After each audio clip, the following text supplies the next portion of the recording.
Good evening. I'm Elizabeth Alexander, poet, scholar, memoirist, and president of the Andrew W. Mellon Foundation. I am also proud to have written for The New Yorker, most recently an essay entitled The Trayvon Generation this past summer. On behalf of the magazine, thank you for coming to the very first virtual festival and to tonight's conversation on equality, justice, poetry, and so much more with Bryan Stevenson. Before we start our conversation, I'd like to share a couple of quick notes.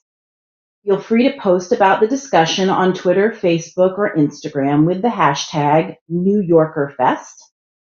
And second, we will save some time toward the end of the conversation to answer questions from all of you. Please don't hesitate to ask at any point between now and then using the chat form in the description box below your video player.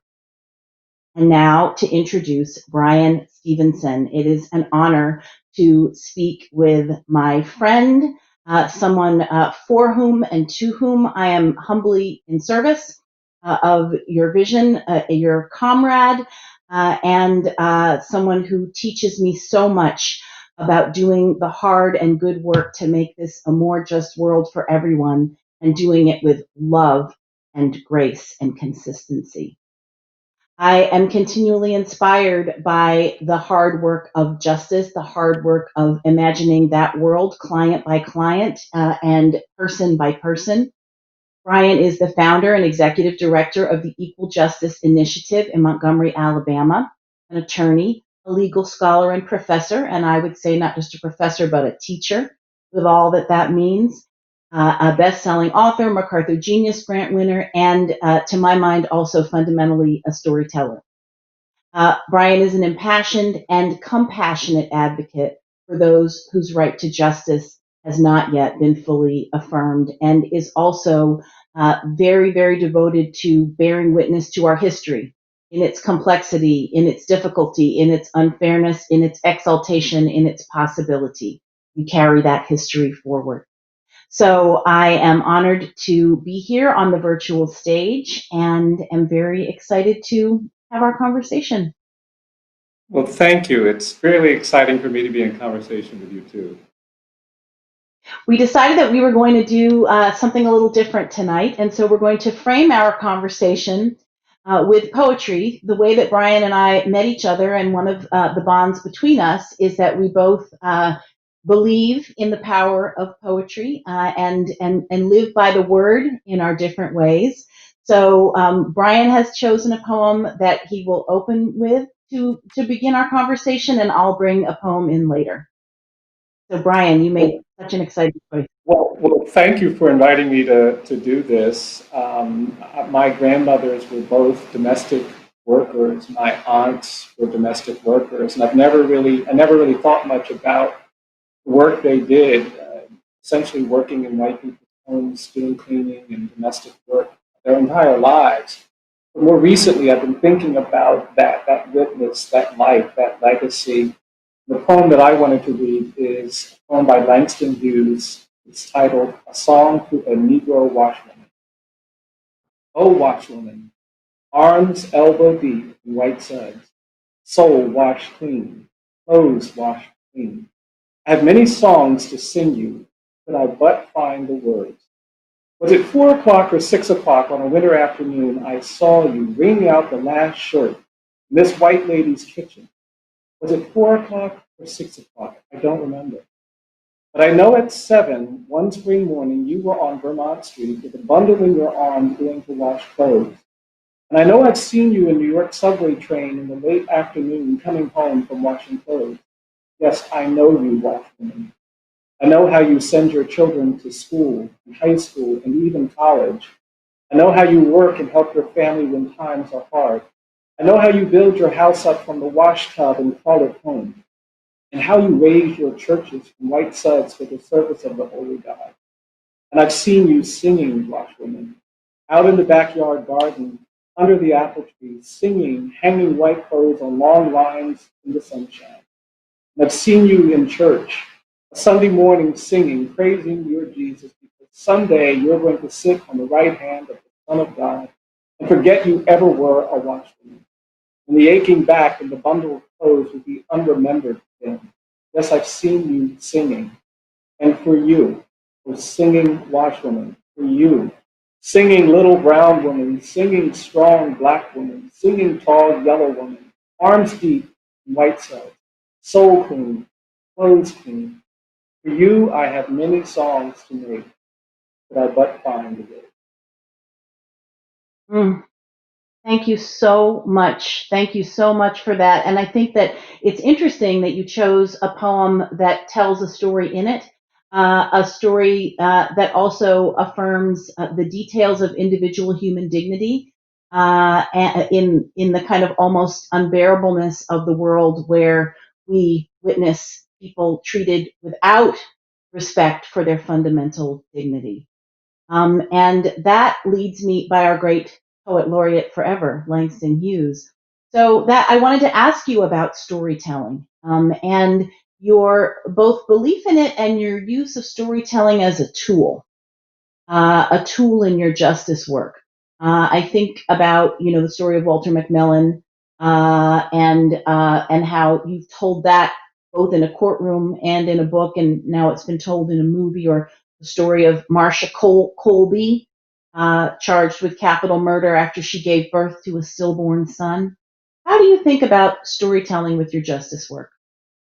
Well, I think whenever you're representing and trying to get the larger society to recognize the humanity and dignity of people who have been marginalized, who've been excluded, who've been otherized, you need a mechanism to get people past that barrier. When they see a black person, when they see someone accused of a crime, when they see somebody labeled in a way, they look at that person through a certain lens. And stories have the power to get us to step back from that very narrow, judgmental way of looking at things. We go to movies and we see television programs, and even when the protagonist does something we think is wrong, we can still stay with that protagonist because the story creates that kind of empathy, that kind of connection. And in many ways, storytelling is a tradition. In the African American community, I was raised by my grandmother who told stories all the time. My mother and her sisters would get together and listen to these women tell these stories. And in the Black church, Black preachers would tell stories about these scriptures in the Bible that just gave you a relationship to the truth of that story. And I think essentially, both in the courtroom and in advocacy, that we can get people to drop all of the presumptions. We can get people to get past the bigotry and the racism and the gendered way they're thinking and the biased way they're thinking and just go in with the story. You can get them to see things and hear things and believe things that they wouldn't otherwise believe. I write a lot about children because one of the things that's been particularly hard for me over the last 20 years is to see our use of the criminal justice system to put young children in adult jails and prisons. I do write about this. We lowered the minimum age of trying children as adults in most states. We have 13 states today that have no minimum age of trying a child as an adult. In states like Florida, represented 9 and 10-year-old children facing 50 and 60-year prison sentences. We use that horrible rhetoric of super predator to demonize a generation of kids, mostly black and brown kids. And when you call someone a super predator, you deny them the opportunity to have a story. You take away their humanity, you take away their identity as a child. And it's only when I can take people into jails where I see 14-year-old boys who've been abused and sexually assaulted and tormented before I got there. It's only when I can talk about what it's like to sit with a child like that and finally have them tell me what they've been going through and begin crying hysterically about it. It's only when I can talk about what was required of me was to kind of wrap my arms around that child. And I've been in these spaces where young kids have grabbed onto me like children. And I've always believed that if anybody was in that space, they'd feel the same way I feel about trying to do something. And I've left those jails asking who's responsible for this, and I know the answer is we are. We've just gotten disconnected. I think all children are children. I think we don't prove our commitment to children by how well we treat talented kids and privileged kids and gifted kids. I think our commitment to children has to be expressed by how we treat poor kids, neglected kids, abused kids. It's the stories of children born in violent families, violent neighborhoods. It's the stories that help us understand why it is so urgent and necessary that we think differently. Thank you. And Bryan, what I'm hearing in my ear is that, and this to everyone listening, we're going to pause just for a brief moment because they want to adjust something with the audio. So I think we're going to pause, heads full, hearts full, and something will be magically fixed.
Hi, everybody. Thank you for staying with us. We just need a few more minutes to get the technology all together, and we are going to extend by a little bit at the end, so we'll have our full time for the conversation. So thank you for holding for just a moment.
Okay, we are back. All of the gremlins have been driven out. So we are back together again. We were talking about storytelling, and I wanted to also talk about the law itself, the law as a tool. Uh, I wonder, so I'll ask the question broadly. For example, when you went to law school, did you imagine that you were seeking a methodology, a discipline, a body of knowledge, an accreditation, a tool? And then as you learned the law and began practicing it, and then take us all the way forward, how do you think about that tool? Yeah. Well, I mean, you're right that I did see in the law the opportunity for protecting disfavored people that didn't exist otherwise. I grew up in a community where Black children couldn't go to public schools. And so I started my education in a colored school. There were no high schools for Black kids when my dad was a teenager.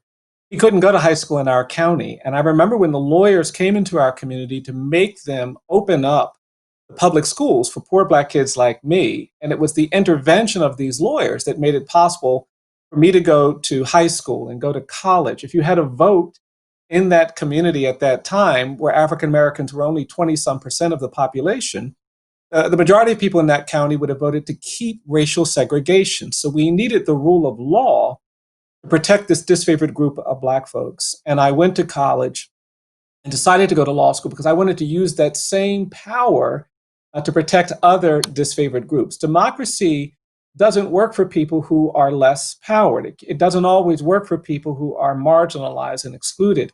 When I came out of law school, it was clear to me that no community was more impacted by the politics of fear and anger than people in our jails and prisons. We were in the midst of this tremendous transformation into the nation with the highest rate of incarceration in the world. Our prison population had been around 200,000 throughout most of the 20th century.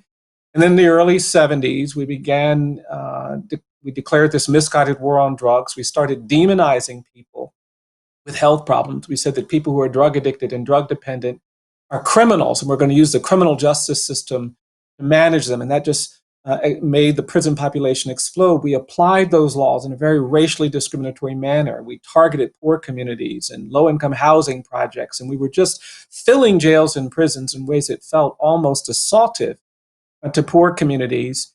We got to the 21st century with the Bureau of Justice projecting that 1 in 3 Black male babies born in this country is expected to go to jail or prison. And what was astonishing to me about that was that we didn't really react to that. Nobody talked about that data that forecast as a crisis. We didn't organize convenings. We didn't have task forces designed to address this. We just accepted it. And so the law has been a place where I've been able to kind of advocate for people who are disfavored and marginalized, people on death row, people who've been condemned, people who've been the target of a lot of that fear and anger. I was talking about children earlier. We were able to get some legal protections for children so that they wouldn't be condemned to die in prison. And so that's the space that I've always believed is a critical space for helping the poor and the neglected and for African Americans who live in the margins.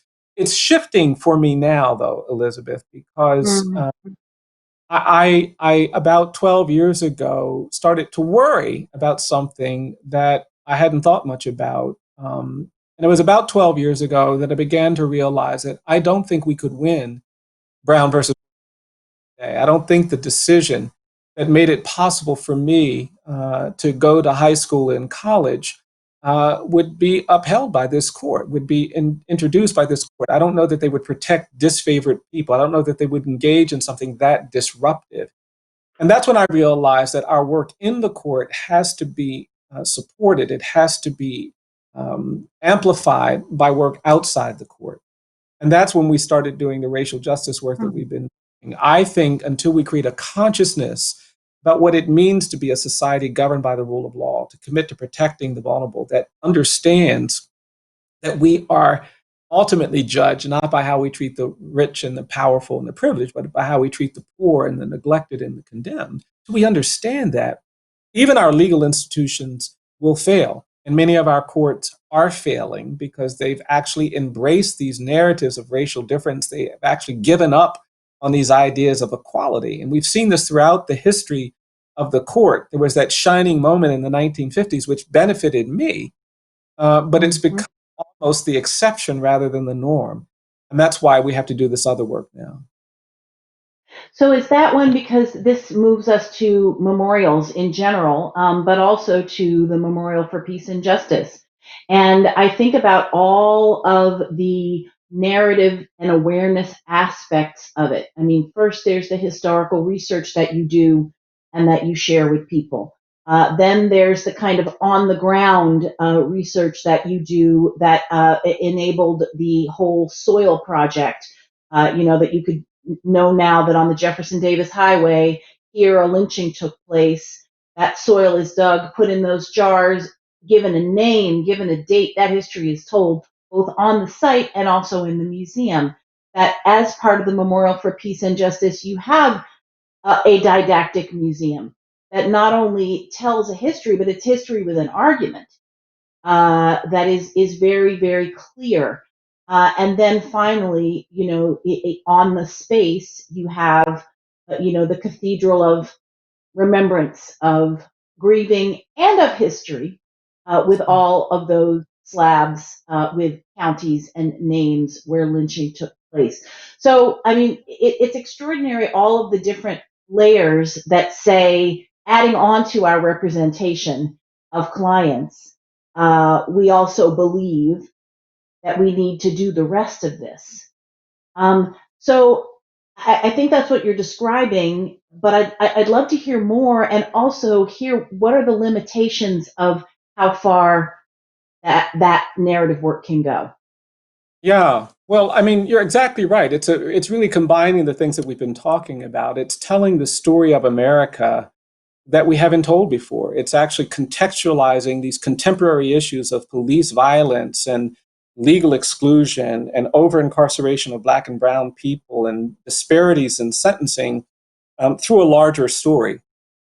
We haven't really told the true story of America. We haven't talked about the Native genocide. We haven't talked about what we did to indigenous people when Europeans came to the continent, where we slaughtered millions of indigenous people through famine and war and disease. And it was a genocide, but we didn't call it that. We used these stories of other, and we demonized indigenous people, and we said that they were savages, and we used that rhetoric to justify that violence and the story of America through the lens of enslavement. And I'm persuaded that the great evil of slavery wasn't the involuntary servitude and the forced labor, I think the true evil of American slavery was the ideology of white supremacy that we created to justify enslavement. Enslavers didn't want to feel immoral or unchristian or unjust, so they created this narrative that Black people are less deserving, less worthy, less capable, less human, less evolved than white people. And we never acknowledged the damage done by that narrative. We fight the Civil War. The North wins the Civil War, but the South wins the narrative war because that ideology of white supremacy prevails. And the 13th Amendment doesn't really address the ideology of white supremacy. And that sets up a century of racial terror and violence where Black people are pulled out of their homes and they're beaten and they're tortured and they're lynched, and African Americans are terrorized. And 6 million flee the American South, my grandmother among them. And that story of America is relevant to the issues that we're facing today. And even when we get into the civil rights era, we haven't told, in my judgment, the true story. Courageous Black people did unbelievable things to fight for basic dignity and rights. They put on their Sunday best. They went to places like the Eben Pettus Bridge where they were bloodied and battered and beaten. They would get on their knees in Birmingham and in Washington County, knowing that they would get battered and beaten, and their courage compelled this nation to pass a civil rights law and a voting rights law. But we still never reckoned with this narrative of racial difference. And that's the narrative we are still contending with today. That's the reason why we have these horrific disparities in our criminal justice system. It's the reason why police violence is so devastating in African American communities. And so we wanted to create cultural spaces that tell this story. We wanted to create a narrative museum. We don't do a lot of narrative museums in America, but I think they're absolutely critical. The Apartheid Museum is a narrative museum. The Genocide Museum in Kigali is a narrative museum. It tells the story of the genocide. The Holocaust museums in Berlin are narrative museums. They tell the story of what happened with this growing animosity and this bigotry and hatred that then is directed at Jewish people and Roma and people who are gay and those who've been othered. And that's the kind of space that we wanted to create. You go to the Holocaust Museum in Washington, when you get to the end of it, you're motivated to say, never again.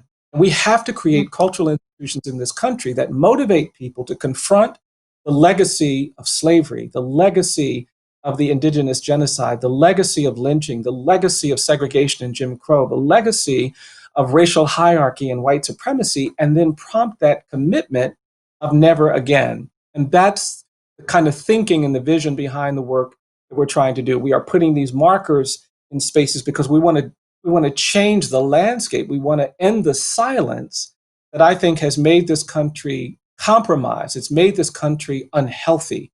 It's our silence of history of racial inequality that's created those toxins that exist all over America that don't allow people to one another, that don't allow people to get past this long history of bigotry. And too many people have said these toxins will dissipate at some point. And what I am absolutely persuaded is that we will not free ourselves from this legacy until we address it. We're going to have to clean the environment, and cultural institutions and monuments and memorials have the power to compel people to speak truths. It challenges the silence. It disrupts the complicity that cultural institutions have for too long had with the status quo, this unwillingness to speak truthfully about that legacy. Well, I think, and as you know, where our work converges is that at the Mellon Foundation, we've just started our Monuments Project initiative, the biggest initiative that we've done in our history, $250 million to think about these very questions that you're asking. And the phrase I like to use is, what does it mean to make the ground speak? You know, what does it mean to say, this is what happened here? What does it mean to, you know, you talk about telling the story of indigenous people and the genocide, and it's apt that we should mention this on the 3-day weekend formerly known as Columbus Day, because, you know, we venerate and venerate and venerate, but don't stop to say, who is this person and what did they do? With all of the statues and markers to the Confederacy, some of which you live amongst, to think that those were put up long after the war was lost.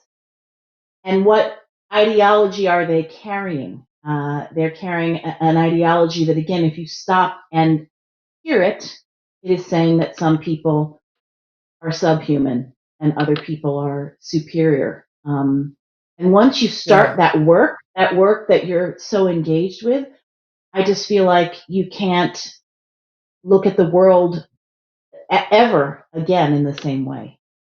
I think you're absolutely right. And we have so much work to do in this country. And your example about the kind of misguided thinking behind a Columbus Day, which really should be about celebrating the indigenous communities that survived this genocide, is a perfect example of it. I live in Alabama.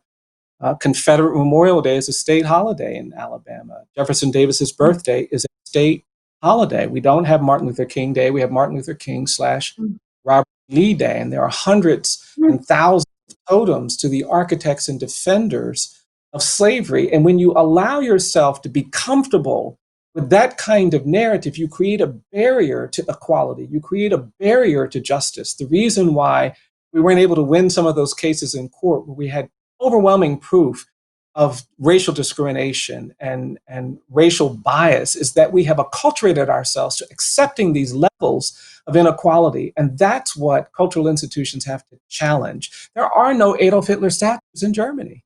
It would be unconscionable for someone in Germany to say, oh, let's build a memorial to the architects of the Third Reich, to the defenders of the Holocaust. They realize today that if they did that, they would undermine any effort at freeing themselves, of repairing the damage done by that horrific era. You create a will, a resolve to not allow that bigotry and hatred to overwhelm you through these cultural institutions. We have a 9/11 memorial in New York.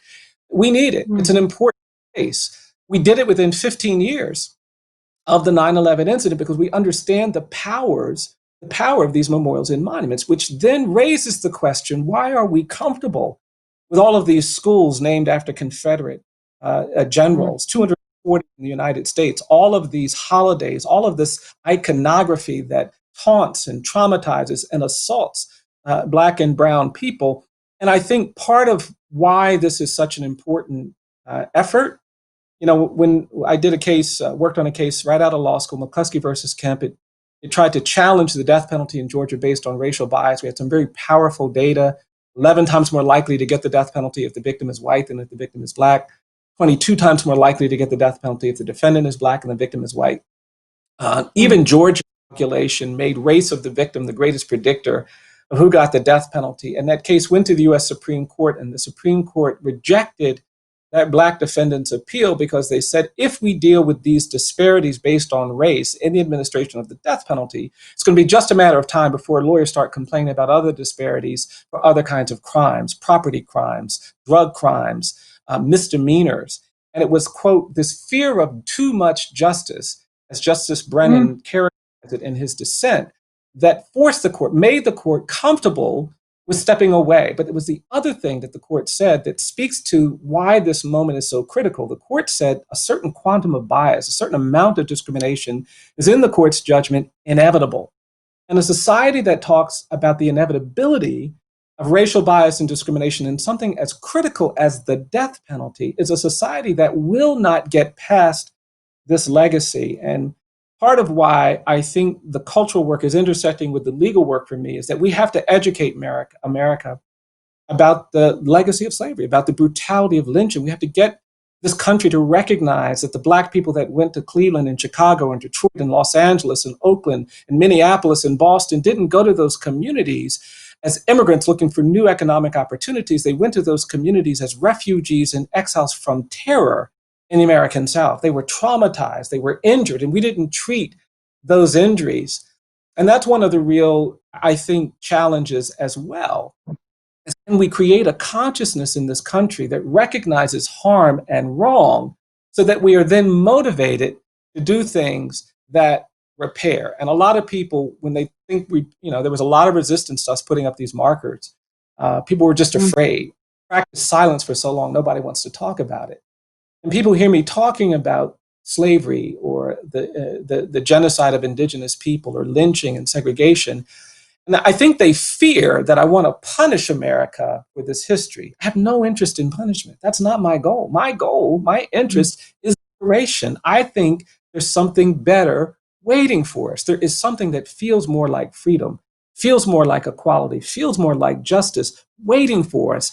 And we can get there, but we cannot get there until we tell the truth about this history, until we speak about this legacy, until we confront it, until we create a new landscape, a new cultural landscape, new memorials, new monuments. And that's why what Mellon has done, what you have done through the Mellon Foundation is so exciting, because it creates the possibility for an era of truth and justice in this country. And we're going to need an era of truth and justice if we're going to get free, if we're going to finally deal with this horrific legacy created by centuries of racial violence and racial bigotry. And we are trying to truly get free, all of us. All of us. I mean, as poetry runs through, I think about Robert Hayden's great Frederick Douglass poem. When it is finally ours, this thing, freedom, needful to man as air, usable when it belongs at last to all, right? And he describes freedom as Frederick Douglass visioned it. He says Douglass was visioning a world where none was lonely, none hunted, none alien. And the whole poem, tries to get at, like, what does it mean to get freedom? What does it mean for all of us to get freedom?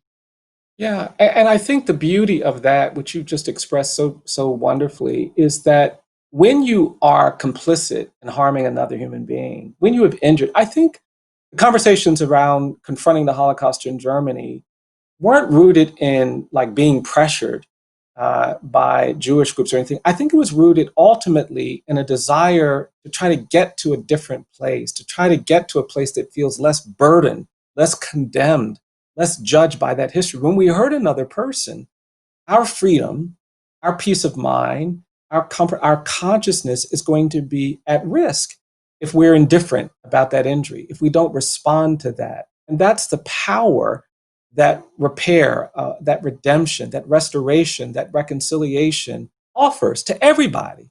It's not just Everybody. Black people are looking for, it's what we all need.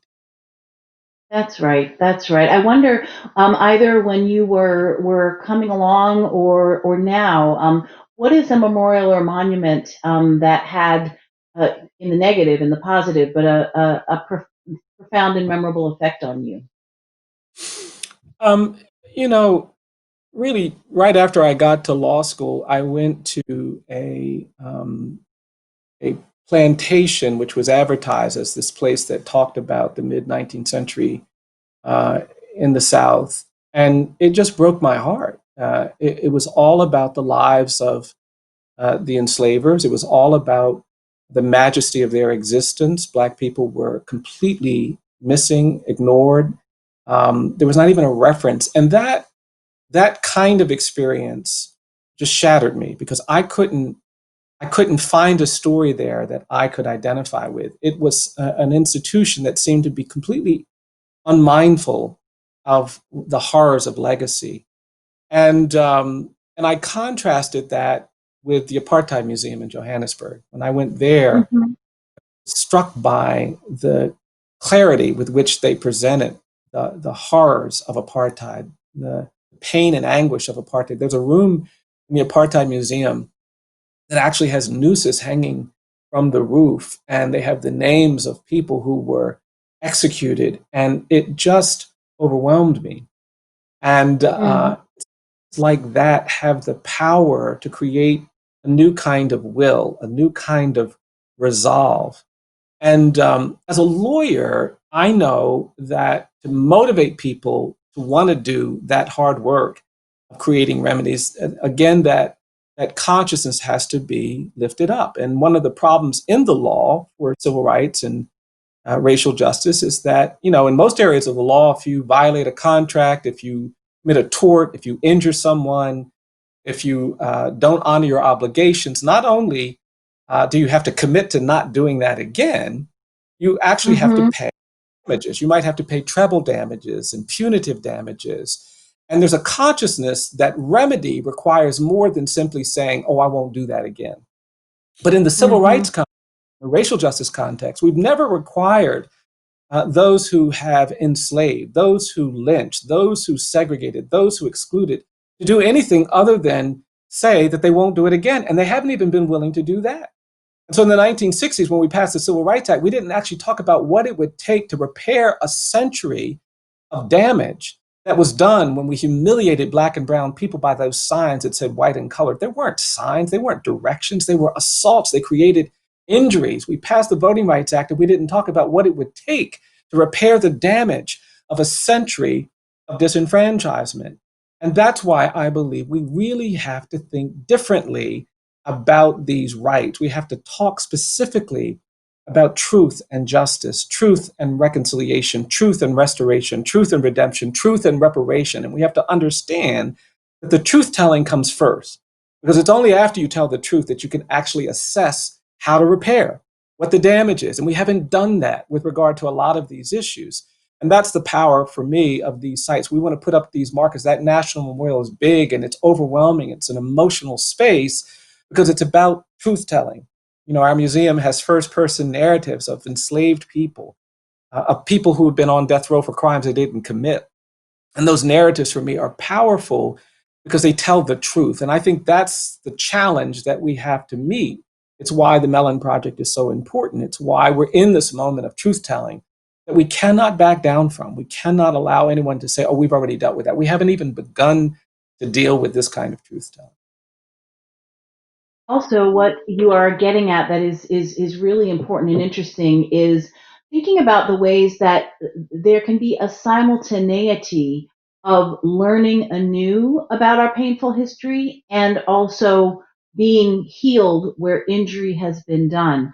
So I think like part of the thoughtfulness of your memorial is that, and going there, for example, and seeing Black elders and Yeah. seeing them looking for their county and they see their neighbor or their family member, or that experience is very different from someone who doesn't know this history, let alone hasn't lived through it. But I think that all the thoughtful pieces that you've put in acknowledge that there is a simultaneity of experience. You mentioned the memorial in Kigali in Rwanda, which I visited for the first time in February, a lifetime ago. And it was very powerful to go through that memorial of the genocide that had riven a nation, but that they had so actively healed from. I went to go into a space and was kindly told, that's not your space. That's the space. Yeah. That's for Yeah. Rwandans.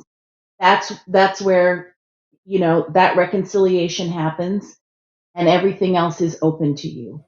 And so I think that understanding that this reckoning that I think we agree that we're in is something that has to happen simultaneously, and that takes thoughtfulness. Let us go to questions. Oh, go ahead, please. But Yeah. there are also some questions from the Well, audience. But say what you were going to say. well, I was just going to say that there is you can create a relationship to this history in these kinds of spaces. They have the power to do things that are affirming and healing. And you came to our memorial when we opened in April of 2018, and we had an event at the memorial. And I tell people that I was preoccupied with rain because it's outside, and I didn't want anything to interfere with this experience. And I was working so hard to make everything go right. And I wanted to say to folks that you have made that memorial even more powerful with your poem, Invocation, which is what we leave visitors with as they exit that space. But we went into the memorial square on the morning of the dedication, and the clouds were gray and overcast, and I was really worried about the rain. And as soon as we got in there, we started having the songs and the prayers and the speeches. And in the middle of it, just before I was about to speak, it started pouring down rain. And this thing I'd been fearing the entire week all of a sudden had a completely different meaning in that space with these families, with these communities looking for redemption, looking for restoration, looking for their loved ones. There was something about the rain that became very different. And in that moment, it didn't sound like rain was hitting the top of that memorial. It sounded like those raindrops were tears of joy being shed by thousands of Black people whose names have never been spoken, whose names have never been acknowledged, whose lives have not been honored. And that's the power of a space like that. You can actually do something that changes your relationship to the world in which we move. And that's what we're going to have to do to create the kind of justice that many of us need. That is right. That is right. What a time that was. We have all these great questions. First, from someone called Johan. How do you manage, Bryan, your own personal emotions when dealing with injustice? As you get closer to the people you are representing and learn their stories, I would think it would be very hard not to get very emotional and upset about the situation. Yeah, I think it is hard, and I've always made the choice to not try to protect myself when I'm trying to represent someone, because I realize that no matter how overwhelming it can be for me, how challenging it can be for me, my clients are more vulnerable than I am, and I owe it Mm-hmm. to them as close as I can to be there as much as I can. And it is hard. I've been in situations where I've stood next to people who were about to be executed and just had it shatter me. I've watched people have the hair shaved off their body before they were put in an electric chair. I've had conversations that were devastating. But in retrospect, I am glad I could be there for that person. And I think the good news about the kind of work that I do is that I have a legacy before me. I'm in Montgomery, Alabama. I know I'm standing on the shoulders of people who did so much more with so much less. The people who came before me didn't have resources or structures or institutions that I have. They were more vulnerable than I was. They faced threats. I've had to go into courtrooms. I've had to go into places that are really hostile and difficult, but I've never had to say, "My head is bloody but not bowed," like my Yeah. mentors, and C.T. Vivian. And that dynamic, that knowledge empowers me to not be afraid to get too close, because when you get close, you hear things you won't otherwise hear, you see things you won't otherwise see. And sometimes that's the key to being the kind of advocate, to being the kind of witness, to being the kind of human being that can make a difference in that call for justice. And I just accept that there will be tears, there will be moments Mm-hmm. of fatigue, overwhelming. That's the legacy. I've never doubted that there was, to get where we're trying to go, it's at times going to be hard. I grew up in the church and they'd sing, "I'm climbing up the rough side of the mountain trying to get home." And that understanding of the journey is part of how you navigate those difficulties. You know that you're going to have those moments. And I feel inspired by that rather than overwhelmed by it. Good to have those songs, isn't it? They Yes. to have them beside you. Yeah, I won't burst into song, but when you say those words, the power of what it means to hold those songs in your body, as our ancestors who gave them to us. They gave them to us. That's right. They knew we would That, need them. You know. So it's here, a so question. true. Yes, please say more, and I'll go to the next Well, question after you Well, answer. I no, it just made me think about the legacy of people who were enslaved, who believed that they would be free one day, even though there was no rational basis. But this notion of believing things you haven't seen has been so critical to the African American experience in this country. My great grandfather was enslaved, but he believed that one day he'd be free, so he learned to read, and he gave that to my grandmother, and she gave that to my mother. My mother went into debt so that we could have encyclopedia in our homes. It was all rooted in this belief, and that is a kind of gift. Yeah, we have a legacy of enslavement and lynching and terrorism and segregation and humiliation, but we also have a legacy of resistance and resilience and strength and endurance and hope and belief and faith and capacity to endure that also shapes how we move forward. And I do think it's important to talk about both of those realities, both of those legacies. This is a question from someone called Sean Pennington. Given the recent visible events which have caused books on racism to sell out and be reprinted, do you think that this can be, that we are in a significant turning point in racial and social justice? And how does what Sean Pennington calls the average person push that needle forward? Well, I think whether this is a moment or a movement, it will depend on what we all do. If we all make a commitment to learn more, I often say to people that learning is an action item. We tend to underestimate the need to learn. And we have a lot of tools at EJI. So we have a calendar, a history of racial injustice. So every day we put out something that tries to educate every person, average people, about our history of racial inequality. And I invite people to sign up for that on our website and to get that, because that learning is going to be key to how we move forward. Those books that are selling is an effort to try to learn more. And we have to do that not just in this summer, not in this fall, not in this year with so many complicated and challenging events. We have to do that moving forward. And I think that's how we make this moment.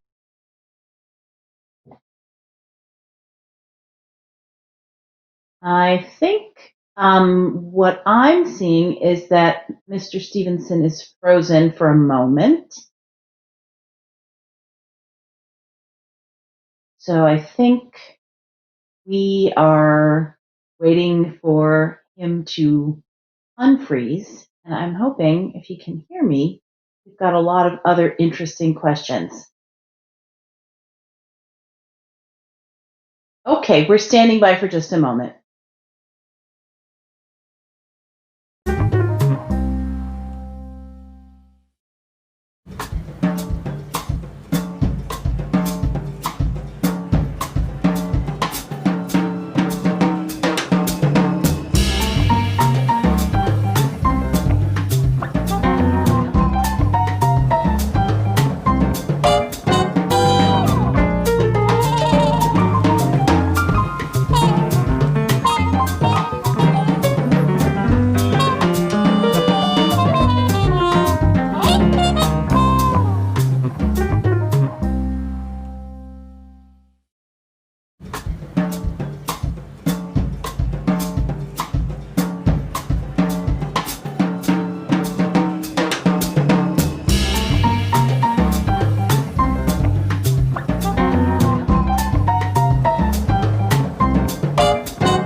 Hi, we're back. Were there commercials, audience? I should I tell can people that I should tell people I'm on the outer edge of Hurricane Delta, which is coming through Alabama right now. I don't know if that's contributing to any of these technology Oh issues. my! But Oh my good. Well, here's a juicy question to distract you from the wins. Um, okay. someone, someone named Avi Singh says, "Hello, I'm a public defender. What are your thoughts on public defenders challenging elected district attorneys? What are essential principles, fundamental requirements for a progressive prosecutor?" It's a great question. I mean, there's no question that if we want to change the character of the criminal justice system, if we want to make it more reliable, we want to make it more just and equitable, the prosecutor has a critical role to play. I mean, prosecutors can achieve things very quickly through policies that it would take years to be achieved through the courts and through changes in the law. So I do think we need a generation of prosecutors that take seriously the obligation that they are the people responsible for making sure that no one has been wrongly convicted. Right now in the United States, for every 9 people that we execute, we've identified 1 innocent person on death row. Think about that. For every nine people executed, 1 innocent person has been exonerated. It's a shocking rate of error.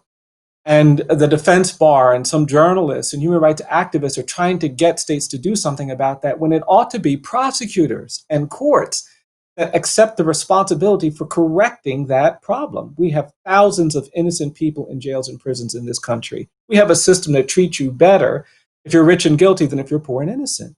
And a responsible prosecutor cares about that, wants to correct that. If we want to stop treating people with addiction and dependency as criminals and treat that as a health problem, then the prosecutors can do that through their enforcement of those laws. If we want to stop putting children in adult jails and prisons, prosecutors have the authority to avoid those outcomes.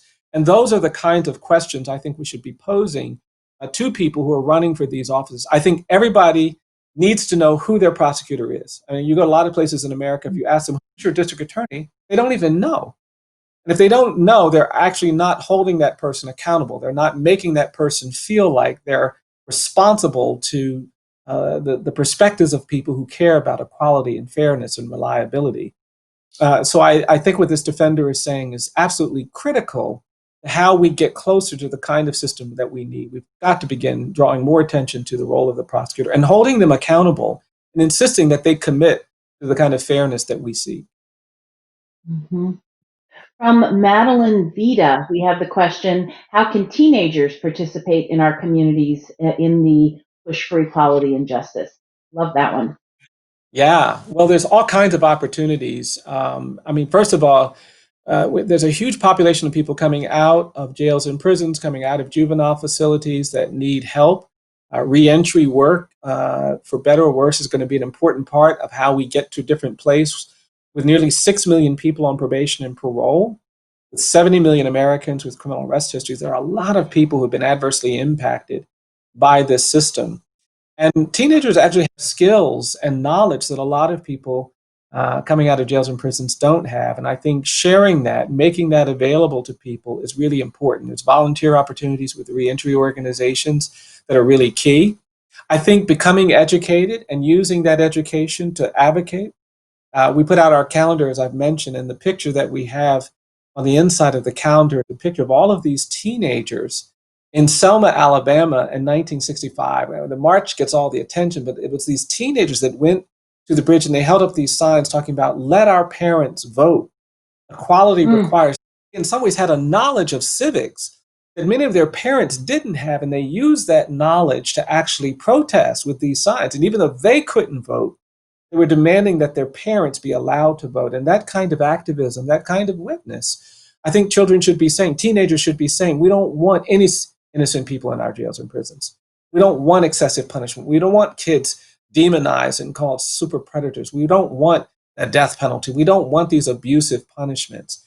And it is resonant. Every movement in this country that has gotten this country closer to justice has been inspired, often led by young people. From climate change to civil rights. I mean, Claudette Colvin was 15 years old when she didn't give up her seat on a bus. Sarah Mae Fleming was a high school student in South Carolina when she didn't give up her seat on a bus, turning into becoming a Supreme Court case that laid the groundwork for the Montgomery bus boycott. So you should never think you're too young to be a witness and to make a stand and to engage in information and education that allows you to be participant in this great struggle for justice. Courtney Murphy asks the huge and beautiful question, what gives you hope? I'm really inspired by the change I've seen, even though we're in a difficult moment. I look at the museum, I look at the memorial, I look at these icons that exist. When I moved to Montgomery 30 years ago, 59 markers and monuments to the Confederacy, and you couldn't find the word enslavement or racial inequality anywhere in the city. And now that's changed. And I think that's what gives me hope. It's that and this belief that whether I see it or not, I have to be hopeful. That is, I think of hope not as something that is a response or reaction to something positive or something encouraging or something inspiring. I think of hope as an orientation of the spirit. It's a belief system. It's a willingness to position yourself in hopeless places and be a witness. It is a conviction. It is a belief. And that's what was given to me by the people who came before me. I got to spend time with C.T. Vivian, the great civil rights leader, and he would talk often about how he had to see things that no one had seen before to persuade himself to do some of the activism that he did. We created this office in the 1980s. We created these sites a few years ago. We're doing all of this work, and a lot of it feels unprecedented, but we have this belief. And I just think, hopelessness is the enemy of justice. Injustice prevails where hopelessness persists. So you have to be hopeful. And when I see young people out on the streets, when I hear young people talking with information and knowledge about this history, I'm deeply inspired by that. We're going to round out our conversation. We structured it, as we told you, with poems. And so now I have a poem for you. And as we discovered earlier, I'm excited that you don't know this poem. In thinking about the many, many things that I feel so privileged to learn from you, one of the biggest is the honor in doing the work, the privilege to do our work and to stay steady with that work, and to be able, even when you tire, to be able to find the hope and the strength and the energy and the purpose and the privilege that you've been talking about. Work is holy, and all kinds of work is holy. You started with that Langston Hughes poem. This poem is by Marge Piercy, and it is called To Be of Use. The people I love the best jump into work head first, without dallying in the shallows, and swim off with sure strokes almost out of sight. They seem to become natives of that element, the black, sleek heads of seals bouncing like half-submerged balls. I love people who harness themselves, an ox to a heavy cart, who pull like water buffalo with massive patience, who strain in the mud and the muck to move things forward, who do what has to be done again and again. I want to be with people who submerge in the task, who go into the fields to harvest and work in a row and pass the bags along, who are not parlor generals and field deserters, but move in a common rhythm when the food must come in or the fire be put out. The work of the world is as common as mud. Botched, it smears the hands, crumbles to dust. But the thing worth doing well done has a shape that satisfies, clean and evident. Greek amphoras for wine or oil, Hopi vases that held corn are put in museums, but they were made to be used. The pitcher cries for water to carry, and a person for work that is real. So that's Marge Piercy, To Be of Use. Yeah. Love Good it. one. Yeah, Yeah. beautiful. Well, this has been a wonderful a wonderful conversation. I feel full from having spent this time with you and with all of the people who are listening. Well, thank you. It's So, always an honor to be in conversation with you. Great. Enjoyed it very much. so thank you so much, Bryan, and thank you for all of our listeners and viewers around the world for coming to the New Yorker Festival and for the New Yorker magazine. And from all of us to all of you, we hope you have a wonderful evening, and we hope that you go full of purpose and good work and ready to keep working for freedom. Thank you.